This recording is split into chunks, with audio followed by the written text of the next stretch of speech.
बिस्मिल्लाहिर्रहमानिर्रहीम। अस्सलाम वालेकुम स्टूडेंट्स, उम्मीद है आप सब लोग ठीक होंगे। आज हम आपका 9th की केमिस्ट्री का सेकंड चैप्टर का सेकंड लेक्चर जो है वो शुरू करने जा रहे हैं। आपका जो नेक्स्ट टॉपिक हम शुरू करने जा रहे हैं वो है बोहर मॉडल ऑफ एटम। आपने पिछले लेक्चर में रदरफोर्ड का प्लेनेटरी मॉडल पढ़ा था एटॉमिक स्ट्रक्चर के ऊपर, और ये मैं दोनों में डिफरेंस आपको ज़रा वाज़ेह कर दूं कि रदरफोर्ड जो था मॉडल था वो बेसिकली क्लासिकल मैकेनिक्स के ऊपर डिपेंड करता था। क्लासिकल मैकेनिक्स के मुताबिक लाइट जो होती है इसकी वेव नेचर होती है और ये कंटिन्यूसली एमिट या एब्जॉर्ब होती है। इसके मुकाबले में जो बोहर का एटॉमिक मॉडल है ये क्वांटम मैकेनिक्स के मॉडल के ऊपर बेस करता है। क्वांटम मैकेनिक्स के मॉडल के मुताबिक लाइट की डुअल नेचर होती है, कभी एज अ वेव बिहेव करती है और कभी एज अ पार्टिकल बिहेव करती है, और ये कंटिन्यूसली इमिट या एब्जॉर्ब नहीं होती बल्कि ये in the form of packet of energy ये इमिट या एब्जॉर्ब होती है। उस पैकेट को हम कहते हैं क्वांटम, और इसी वजह से साइंस की इस ब्रांच को हम क्वांटम मैकेनिक्स कहते हैं। तो बोहर का मॉडल पढ़ते वक्त आप ये जहन में रखिएगा कि ये क्वांटम मैकेनिक्स के ऊपर बेस करती है, जबकि रदरफोर्ड का मॉडल क्लासिकल मैकेनिक्स के ऊपर बिहेव करता है। तो हम शुरू करते हैं बोहर मॉडल।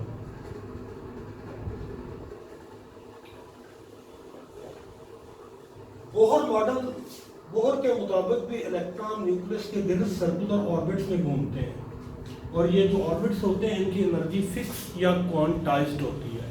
इसी वजह से साइंस की इस ब्रांच को हम क्वांटम मैकेनिक्स कहते हैं, क्योंकि ये फिक्स एनर्जी का जो कंसेप्ट है या पैकेट ऑफ एनर्जी का जो कंसेप्ट है इसी को हम क्वांटम कहते हैं। और बोहर के मॉडल के मुताबिक इलेक्ट्रॉन न्यूक्लियस के गिर्द सर्कुलर ऑर्बिट्स में घूमते हैं, और इन ऑर्बिट्स की एनर्जी जो होती है वो फिक्स होती है यानी क्वांटाइज्ड होती है। ये पहला पास्टुलेट है बोहर मॉडल का कि electron revolve around the nucleus in circular orbits and the energy of these orbits is fixed और क्वांटाइज्ड। दूसरा पास्टुलेट बोहर का जो है वो ये है कि इलेक्ट्रॉन जब तक अपने ऑर्बिट में रहता है ना वो एनर्जी इमिट करता है ना वो एब्जॉर्ब करता है। यानी एक इलेक्ट्रॉन अगर यहाँ पर घूम रहा है तो वो जब तक कोई एनर्जी इमिट या एब्जॉर्ब नहीं करेगा वो इसी ऑर्बिट के अंदर रहेगा। और तीसरा पोस्टुलेट ये है कि अगर इलेक्ट्रॉन एनर्जी को एब्जॉर्ब कर लेता है तो वो एब्जॉर्ब करने के बाद हायर एनर्जी ऑर्बिट में चला जाता है। आपको एक बात मैं जरा वाज़ेह कर दूं कि वो ऑर्बिट जो न्यूक्लियस के करीब होते हैं इनकी एनर्जी कम होती है। जैसे जैसे हम न्यूक्लियस से दूर जाते हैं ऑर्बिट की एनर्जी इंक्रीज होती है। इस एग्जांपल में आप कह सकते हैं इस ऑर्बिट की एनर्जी सबसे कम है और इस ऑर्बिट की एनर्जी सबसे ज्यादा है। तो अगर ये इलेक्ट्रॉन एनर्जी को एब्जॉर्ब करेगा तो ये जंप लगाकर आ जाएगा इस ऑर्बिट में, और अगर यही इलेक्ट्रॉन एनर्जी खारिज करता है, इमिट करता है, तो ये लोअर एनर्जी ऑर्बिट में चला जाएगा यानी यहाँ पर। अब इसने कितनी एनर्जी इमिट या एब्जॉर्ब की है इसके लिए हम इक्वेशन यूज करते हैं delta E is equal to E2 minus E1। यहाँ पर E2 उस ऑर्बिट को ज़ाहिर कर रहा है जहाँ पर इलेक्ट्रॉन जंप लगाकर पहुंचा है, और E1 वो एनर्जी ऑर्बिट है जहाँ से उसने जंप लगाया है। तो अगर इलेक्ट्रॉन लोअर से हायर एनर्जी ऑर्बिट में जाएगा तो बेसिकली वो एनर्जी एब्जॉर्ब कर रहा है, डेल्टा ई की वैल्यू पॉजिटिव आएगी। और अगर वो लोअर एनर्जी ऑर्बिट में जा रहा है इसका मतलब वो एनर्जी इमिट कर रहा है, खारिज कर रहा है, तो इस एग्जांपल में डेल्टा ई की एनर्जी जो वैल्यू आएगी वो नेगेटिव आएगी। और ये जो दोनों इक्वेशंस हैं ये इक्वल है एच म्यू के। ये म्यू जो है ये फ्रीक्वेंसी को ज़ाहिर कर रहा है और एच जो है ये प्लांक्स कांस्टेंट को ज़ाहिर कर रहा है। और ये जो क्वांटम मैकेनिक्स का मौजूद है बेसिकली ये मैक्स प्लांक था, उसे इस डिस्कवरी पर नोबेल इनाम भी मिला था, गालिबन 1919 का नोबेल इनाम इसे मिला था। तो ये क्वेश्चन है जिसकी मदद से हम इलेक्ट्रॉन की एनर्जी, इलेक्ट्रॉन ने कितनी एनर्जी इमिट या एब्जॉर्ब की है वो हम निकालते हैं जब वो एक ऑर्बिट से दूसरे ऑर्बिट में जंप लगाता है। और लास्ट पोस्टुलेट जो है वो इसका वो ये है कि इलेक्ट्रॉन चूंकि दायरे में घूम रहा है और दायरे में घूमने वाली चीज़ों का जो मोमेंटम होता है वो एंगुलर मोमेंटम होता है, और इलेक्ट्रॉन का angular momentum mvr is equal to nh over 2 pi, यह बेसिकली इक्वल है h ओवर 2 पाई के n जो है ये इंटीग्रल मल्टीपल है, ये ऑर्बिट की वैल्यू पे डिपेंड करता है। मसलन इलेक्ट्रॉन अगर पहले ऑर्बिट में घूम रहा है तो n की वैल्यू 1 होगी, अगर इलेक्ट्रॉन दूसरे ऑर्बिट में घूम रहा है तो n की वैल्यू 2 होगी, अगर इलेक्ट्रॉन तीसरे ऑर्बिट में घूम रहा है तो n की वैल्यू 3 होगी। तो ये है बोहर का मेन पोस्टुलेट। मैं इसके जो मेन पोस्टुलेट्स हैं वो आपको रिवाइज कर देता हूँ दोबारा। बोहर का जो पहला पोस्टुलेट है वो ये है कि इलेक्ट्रॉन न्यूक्लियस के गिर्द सर्कुलर ऑर्बिट्स में घूमते हैं और इन ऑर्बिट्स की एनर्जी जो होती है वो फिक्स्ड या क्वांटाइज्ड होती है। दूसरा पोस्टुलेट ये है कि इलेक्ट्रॉन जब तक अपने ऑर्बिट में रहता है ना वो एनर्जी इमिट करता है ना एब्जॉर्ब करता है। तीसरा पोस्टुलेट ये है कि अगर इलेक्ट्रॉन एनर्जी एब्जॉर्ब करे तो एब्जॉर्ब करने के बाद वो जंप लगाता है और हायर एनर्जी ऑर्बिट में चला जाता है, और अगर वही इलेक्ट्रॉन एनर्जी इमिट करे यानी खारिज करे तो वो जंप लगाकर लोअर एनर्जी ऑर्बिट में चला जाता है। इलेक्ट्रॉन ने कितनी एनर्जी इमिट या एब्जॉर्ब की है, या दूसरे अल्फाज में आप कह लें कि क्वांटम की वैल्यू क्या है, ये फाइंड करने के लिए हम ये इक्वेशन यूज करते हैं डेल्टा ई यानी is equal to E2 minus E1। Electron ने जिस ऑर्बिट से जंप लगाया और जिस ऑर्बिट में पहुंचा है उससे माइनस करते हैं तो हमें वैल्यू मिलती है h nu। और इलेक्ट्रॉन चूंकि दायरे में घूम रहा है तो इसका जो एंगुलर मोमेंटम होता है वो h/2 पाई का इंटेग्रल मल्टीपल होता है। ये है बोहर का मॉडल, एटॉमिक मॉडल। ये अगरचे कुछ मिलता जुलता है रदरफोर्ड के मॉडल से, लेकिन मैंने आपको मेन डिफरेंस पहले बता दिया है कि रदरफोर्ड का मॉडल क्लासिकल मैकेनिक्स पर डिपेंड करता था, जबकि बोहर का मॉडल जो है ये क्वांटम मैकेनिक्स के ऊपर डिपेंड करता है। मैं नेक्स्ट टॉपिक की तरफ जा रहा हूँ। नेक्स्ट टॉपिक जो हमारा है वो है इलेक्ट्रॉनिक कॉन्फ़िगरेशन। हमने देखना है कि किसी भी एटम में इलेक्ट्रॉन कैसे रहते हैं, किस जगह पर रहते हैं, उनकी डिस्ट्रीब्यूशन कैसे होती है। इलेक्ट्रॉनिक कॉन्फ़िगरेशन, ये टॉपिक पढ़ने से पहले थोड़ा सा मैं आपको ये बताना चाहता हूँ किसी भी एटम में कितने शेल होते हैं या उनके अंदर जो सब शेल हैं वो कितने होते हैं। एक बात याद रखिएगा, न्यूक्लियस के गिर्द ये जो गोल ऑर्बिट्स आपको नजर आ रहे हैं इनके लिए हम 3 नाम यूज करते हैं। इनको ऑर्बिट्स भी कहा जाता है, इनको एनर्जी लेवल भी कहा जाता है, इनको शेल भी कहा जाता है। तो तीनों में से मैं कोई भी फिक्रा यूज करूं तो आप याद रखिएगा कि इन्हीं के बारे में बात हो रही है। तो एक एटम में अब तक जो है ना 7 ऑर्बिट डिस्कवर हो चुके हैं और इनकी n वैल्यूज 1 से लेकर 7 तक होती हैं। मैं सभी लिखने लगा हूं आपके सामने। n वैल्यूज 1 2 3 4 5 6 7 और इनके जो नाम है वो भी मैं आपके सामने लिख देता हूं। अगर n वैल्यू 1 हो यानी पहला ऑर्बिट तो उसे k कहते हैं, L M N O P Q। ये तरतीब से आपने चलना है K से लेकर Q तक। तो अब तक 7 ऑर्बिट डिस्कवर हुए हैं 1 से लेकर 7 तक। हर ऑर्बिट में जो मैक्सिमम नंबर ऑफ इलेक्ट्रॉन है उसे निकालने के लिए हम एक फार्मूला यूज करते हैं 2n²। इस फार्मूले के मुताबिक K में मैक्सिमम 2 इलेक्ट्रॉन आ सकते हैं, L में 8 आ सकते हैं, M में 18 आ सकते हैं, N में 32 इलेक्ट्रॉन आ सकते हैं, इसमें 50 इलेक्ट्रॉन आ सकते हैं और इसमें 72 और इसमें 98। ये इलेक्ट्रॉन्स की मैंने तरतीब लिख दी है, वैसे आपको ज़रूरत नहीं है, आपकी किताब में आपने मैक्सिमम M तक जाना है, यहाँ तक। तो इससे फर्दर बात करने की हमें ज़रूरत नहीं है, मैं आपको इधर तक ही रखता हूँ। यहाँ तक मैं आपको बता देता हूँ कि ये जितने भी ऑर्बिट्स हैं इनके अंदर कितने सब ऑर्बिट्स या कौन कौन से सब शेल्स इनके अंदर पाए जाते हैं। तो जो पहला शेल है K शेल, इसके अंदर एक ही सब शेल होता है जिसे S कहते हैं और S में मैक्सिमम 2 इलेक्ट्रॉन आते हैं। जो दूसरा शेल है L शेल, इसके अंदर 2 सब शेल होते हैं, एक S और एक P। S के अंदर मैक्सिमम 2 इलेक्ट्रॉन आते हैं, P के अंदर मैक्सिमम 6 इलेक्ट्रॉन आते हैं। और तीसरा जो शेल है M, इसके अंदर 3 सब शेल है, एक इसके अंदर S मौजूद होता है, एक इसके अंदर P मौजूद होता है और एक इसके अंदर D मौजूद होता है। D भी आपके लेवल पर 9th क्लास के लेवल पर D की भी आपको जरूरत नहीं पड़ेगी, तो आपकी को जो जरूरत पड़ेगी वो सिर्फ यहाँ तक पड़ेगी P6 तक, क्योंकि आपकी किताब में जो इलेक्ट्रॉनिक कॉन्फ़िगरेशन दी गई है वो पहले 18 एलिमेंट्स की है और वो इधर तक ही फिल हो जाते हैं, D तक हमें जाने की जरूरत नहीं पड़ती। तो आप ये देखें, पहले शेल में मैक्सिमम 2 इलेक्ट्रॉन ये S में आते हैं, दूसरे शेल में मैक्सिमम 8 इलेक्ट्रॉन 2 S में और 6 P में, ये 8 हो गए। तीसरे शेल में मैक्सिमम 18 इलेक्ट्रॉन आते हैं, 2 S के, 6 P के और 10 D के। तो आपने अब इलेक्ट्रॉन की फिलिंग करनी है तो पहले आपने ये देख लेना है कि फिलिंग आपने लोअर लेवल से करनी होती है, यानी जो न्यूक्लियस के करीब ऑर्बिट है पहले आप इलेक्ट्रॉन उसमें भेजेंगे, जब वो फिल हो जाएगा फिर उससे हायर ऑर्बिट में इलेक्ट्रॉन भेजेंगे, फिर उससे हायर ऑर्बिट में इलेक्ट्रॉन भेजेंगे।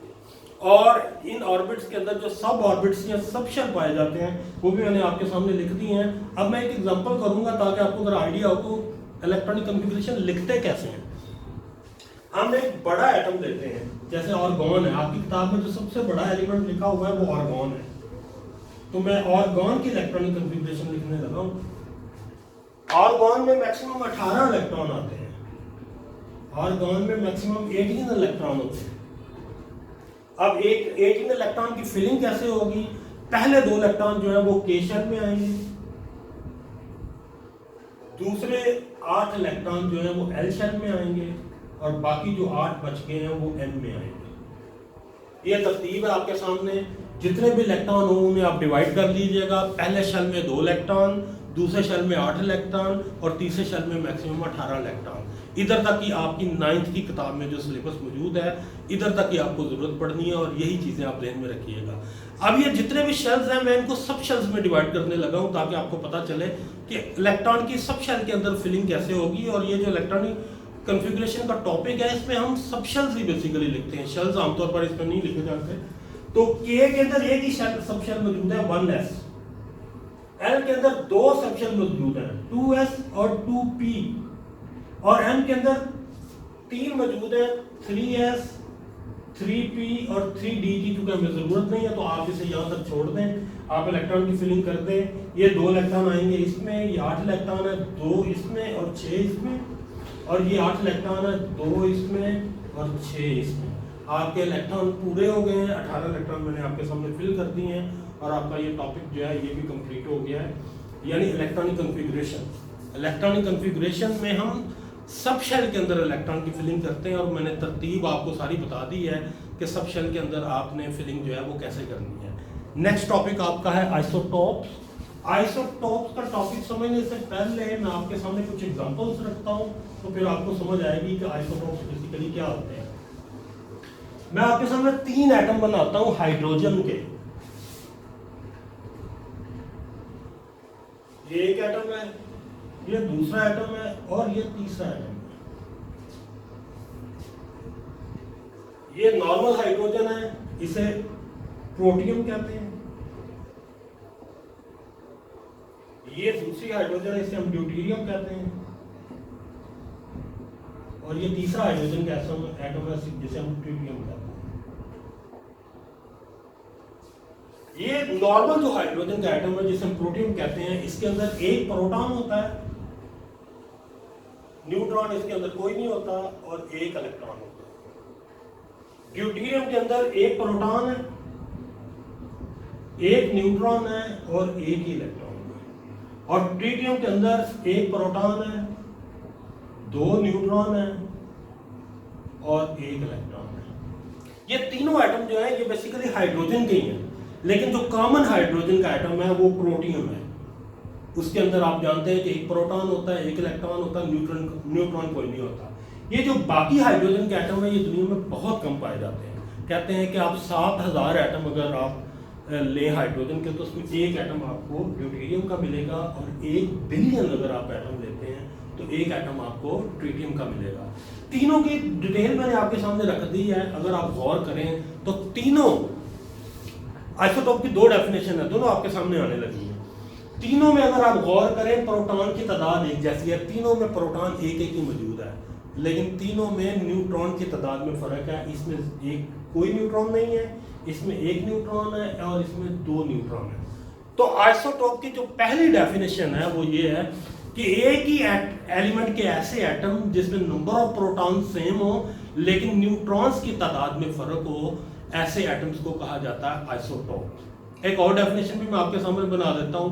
आपने पहले लेक्चर में, पिछले चैप्टर के पहले लेक्चर में आपने पढ़ा था कि किसी भी एटम में प्रोटॉन और न्यूट्रॉन की तादाद को हम मास नंबर कहते हैं, जबकि सिर्फ प्रोटॉन की तादाद को हम एटॉमिक नंबर कहते हैं।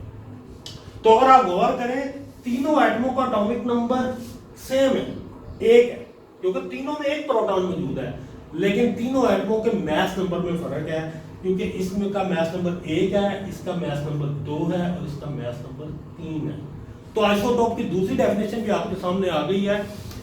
एक ही एलिमेंट के ऐसे एटम जिनके एटॉमिक नंबर सेम हो लेकिन उनके मास नंबर में फर्क हो, these are called isotopes. Isotopes जो है ना, ये हमारी एवरीडे लाइफ में पाए जाते हैं। ज़्यादातर तो एक आइसोटोप होता है जो कॉमन होता है, बाकी आइसोटोप जो होते हैं वो कंपैरेटिवली कम मिकदार में पाए जाते हैं, या उनकी अक्रेंस जो है दुनिया में बहुत कम होती है। लेकिन एक बात ध्यान में रखिएगा, ये जो हायर आइसोटोप्स होते हैं नॉर्मल के अलावा, ये आमतौर पर रेडियो एक्टिव इन नेचर होते हैं। इनकी रेडियो एक्टिविटी की वजह से इनकी एप्लीकेशंस बहुत ज़्यादा होती हैं। एप्लीकेशन की तरफ मैं बाद में जाऊंगा, मैं पहले ज़रा आपको और कुछ एग्जांपल्स दे दूं। हम आपके सामने एग्जांपल ले लेते हैं कार्बन की। कार्बन के भी 3 आइसोटोप होते हैं, C12, C13 और C14। इसकी भी एग्जांपल आपके सामने ले आते हैं।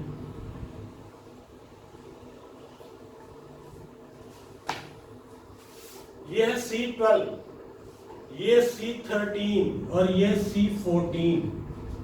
C12 में 6 प्रोटॉन होते हैं और 6 न्यूट्रॉन होते हैं और 6 इलेक्ट्रॉन होते हैं।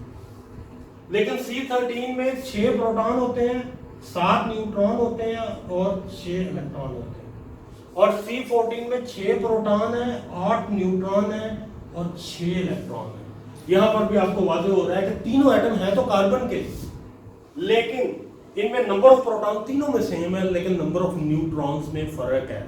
यानी इनका एटॉमिक नंबर तो सेम है, इनके मास नंबर में फर्क है। और इन तीनों आइसोटोप में से ये जो हायर आइसोटोप है, ये हैवियर आइसोटोप है, ये रेडियो एक्टिव है। इसके एवरीडे लाइफ में कुछ एप्लीकेशंस भी हैं। अभी मैं एप्लीकेशन की तरफ जा रहा हूं तो आपको ये वाज़ेह होगा। पहले मैं इसी की एप्लीकेशन आपको बता देता हूं। C14 की आपने पढ़ा होगा कि साइंटिस्ट मुख्तलिफ पुरानी चीज़ों को, आर्कियोलॉजिकल साइट्स को जब देखते हैं तो वो उनकी एज के बारे में बताते हैं आपको कि ये चीज़ जो है ये 20,000 साल पुरानी है, ये 30,000 साल पुरानी है। इस फिनोमेनन को एक प्रोसेस की मदद से किया जाता है जिसे कार्बन डेटिंग कहते हैं। और कार्बन डेटिंग जो है ना, ये उस सैंपल में C14 की मिकदार को फाइंड करने से हमें पता चलता है। इसकी हाफ लाइफ से हमें आइडिया होता है कि कोई भी जो सैंपल हमें मिला है वो कितने हज़ार साल पुराना है। तो इसकी सबसे इंपॉर्टेंट एप्लीकेशन जो है वो कार्बन डेटिंग है, जिसकी मदद से हम पुरानी चीज़ों को या हड्डियों के ढांचों के बारे में बता सकते हैं कि वो कितने हज़ार साल पुराने हैं। ये पहली एप्लीकेशन है। दूसरी जो रेडियो एक्टिव आइसोटोप्स की एप्लीकेशन होती है, ये एज अ ट्रेसर यूज होते हैं हमारे जिस्म के अंदर। फर्ज करें अगर आप देखना चाहते हैं कि हमारे जिस्म में सोडियम क्लोराइड किन किन रास्तों से गुजरता है, तो नॉर्मल सोडियम क्लोराइड तो रेडियो एक्टिव नहीं है। आप क्लोरीन का ऐसा आइसोटोप ले लें जो रेडियो एक्टिव हो, उसे फूड में शामिल करके खा लें आप। जब आप खाएंगे तो आपके जिस्म में वो जिस साइड पे भी ट्रैवल करेगा, हमें बाहर रेडियो एक्टिविटी से पता चलता जाएगा कि वो किस साइड पे चल रहा है। इसे कहते हैं ट्रेसर। इसके अलावा इनकी एप्लीकेशन एक और भी होती है, ये एज अ डायग्नोसिस भी यूज होते हैं। मसलन आयोडीन का जो आइसोटोप है, ये गॉइटर की जो बीमारी है इसकी डायग्नोसिस में यूज होता है। इसके अलावा जितने भी रेडियो एक्टिव आइसोटोप हैं, चूंकि इनके अंदर से रेडिएशन खारिज होती हैं, बड़ी स्ट्रॉन्ग रेडियो एक्टिव रेडिएशन खारिज होती हैं, तो ये कैंसर ट्रीटमेंट में भी यूज होते हैं। ये सारी जो एप्लीकेशंस हैं ये आपकी किताब में दी हुई हैं, आप इन्हें तैयार कीजिएगा। और जितनी भी सेल्फ असेसमेंट इस टॉपिक के अंदर आ रही हैं, आपको मैंने 3 टॉपिक अभी आपको पढ़ाए हैं, सबको आप देखिएगा, उन्हें परफॉर्म करें आप कॉपी पे, उसकी इमेज बनाएं, तस्वीर खींचें और हमें व्हाट्सअप करें ताकि हम आपको वापस जो है उसका फीडबैक दे सकें। अब तक आपके 2 चैप्टर कंप्लीट हो चुके हैं। आपका जो नेक्स्ट लेक्चर होगा वो मैं तीसरे चैप्टर से शुरू करूँगा। Thank you.